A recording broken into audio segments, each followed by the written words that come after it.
All right, so as you can see, I got here is our windage tray. Okay, and the only tools that we're going to need to do this job is going to need a steel porting burr, conical style, and a 3-inch cutoff wheel. At least this is just how I do it. Other guys have cooler stuff, they can do it. All right, so look at this windage tray.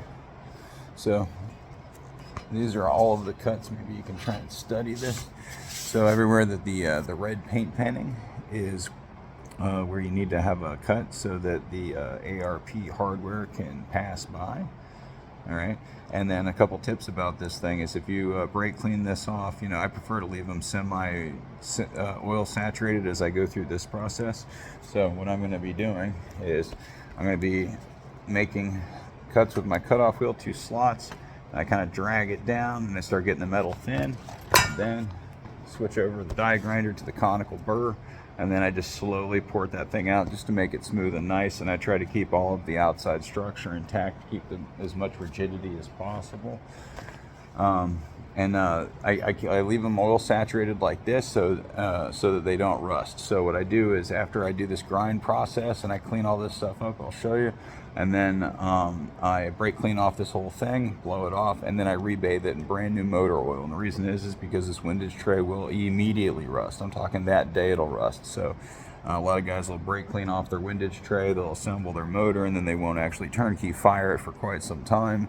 And in that time, this thing is actually accumulating a shocking amount of rust. So it's just something to think about.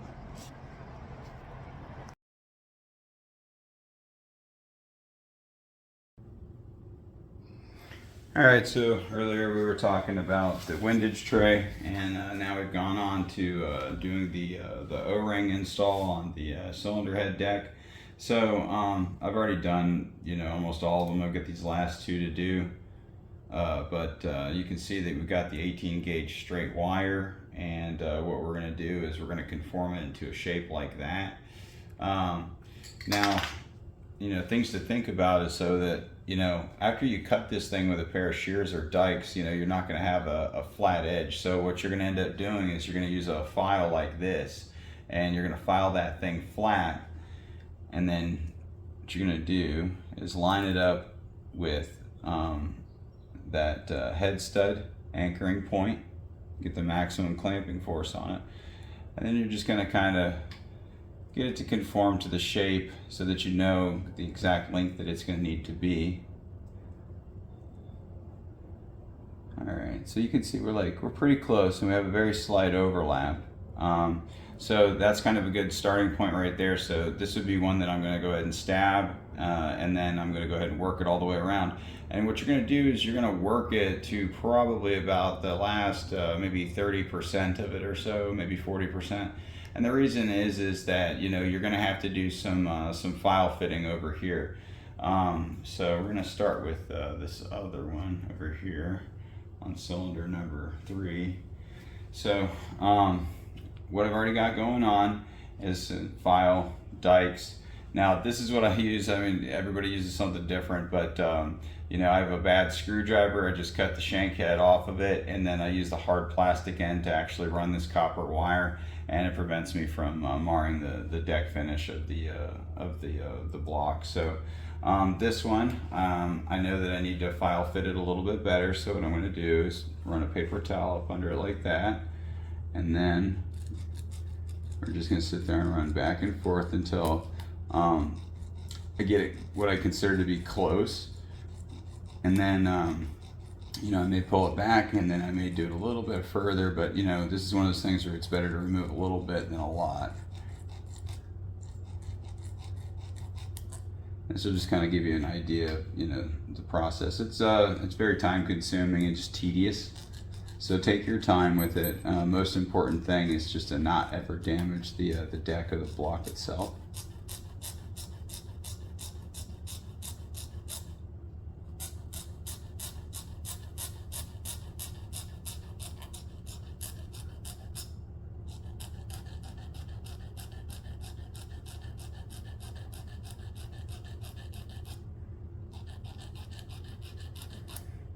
Okay, I think that's looking pretty good. All right. and see what it looks like. It comes around. A little conformity to it, a little contour. Okay. And yeah, so something like that. Now, it's probably just fine, but it's not perfect. And you know, if you shoot for the stars, you might hit a satellite or something. So we're going to do this a little bit more, take a little bit more material off the edge.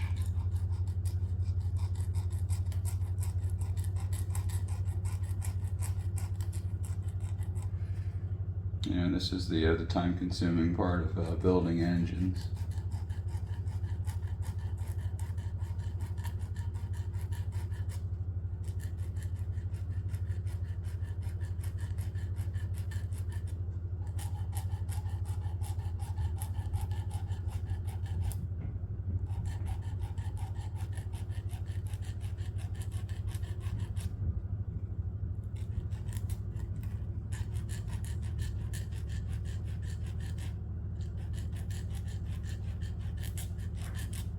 All right, I think that's going to be good for what we're doing.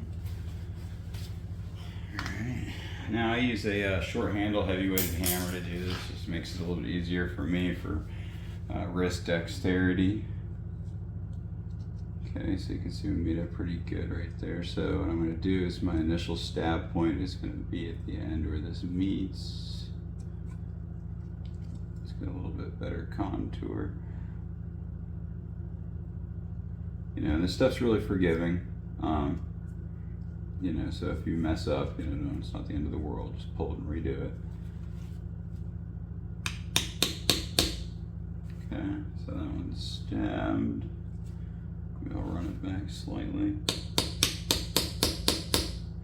Okay. Now I'm going to go ahead and try and get this to stab right here.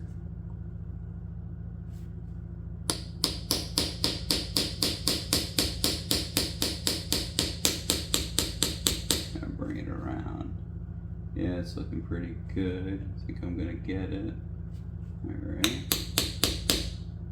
Okay.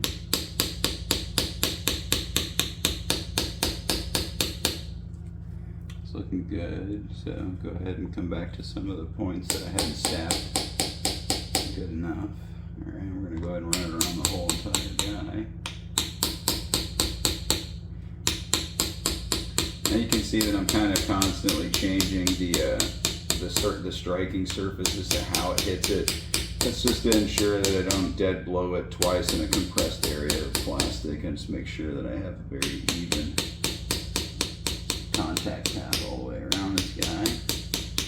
And then that'll ensure that our O-ring is sitting exactly how it needs to for our head gasket, head stud, and cylinder head install.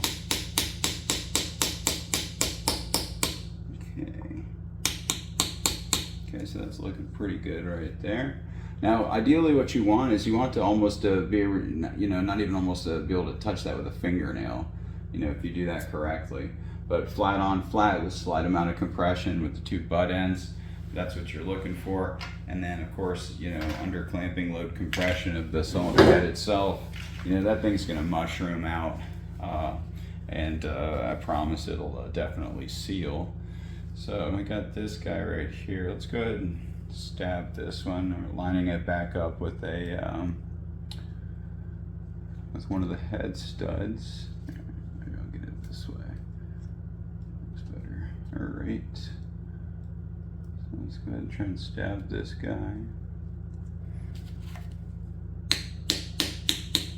And start knocking it in a little bit. Okay. Now I can kind of put some more shape to it, and make sure that the length of the O-ring itself is going to work.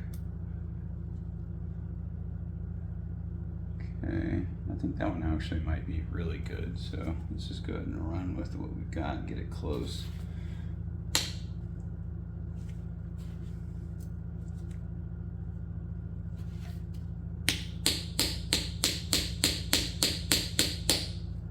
So, you know, try and stab it every, you know, maybe every 30 degrees or something. You know, leaving a slight arc in it.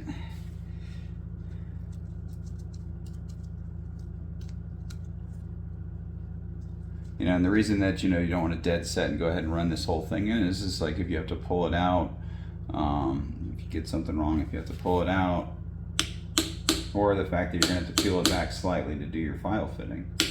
You know what I mean? So you don't want to stab this entire thing in, start here and then go all the way around, and then like you got to peel it back, and it's just a bad idea, you know.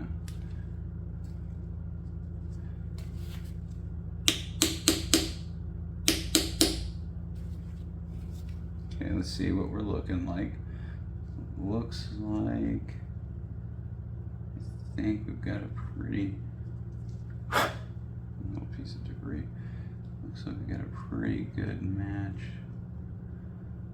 Looks pretty close. I don't trust it.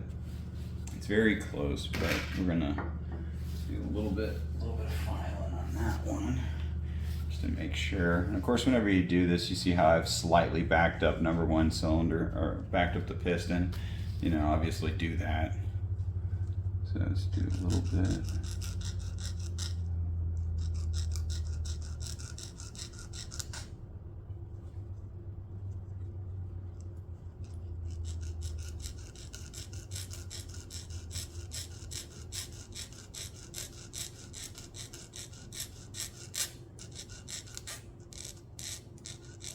And of course, as I make these videos, if you know you're somebody that somehow stumbles across them for whatever reason, and you guys have a better way of doing something, or just like some tricks or tips for anybody else, you know, obviously, you know, I try to answer as many comments as I can, but it's like, you know, I'm married, I got a 3-year-old, I got a lot going on, so. All right, let's see what we got from that.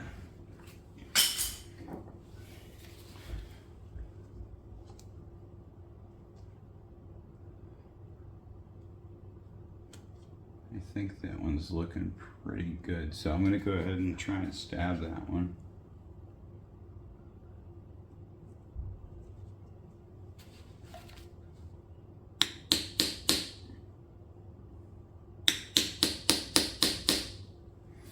Okay. Let's go ahead and try and stab it right there in the middle.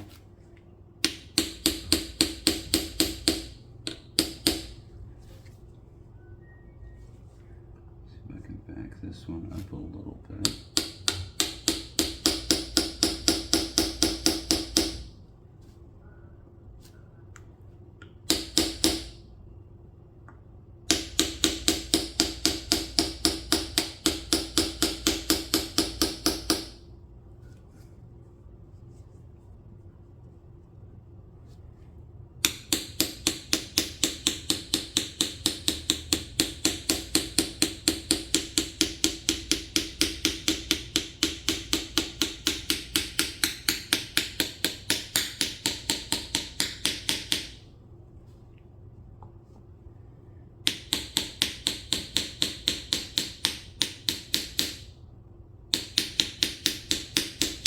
All right, so it looks pretty good right there. Of course, you know, it's important that your O-ring's sitting nice above deck. Make sure that you get the correct gauge O-ring, critical, obviously.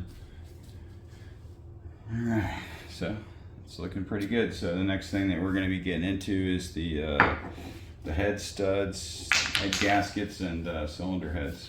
And then, of course, the torquing sequence. So that's what we're working on next.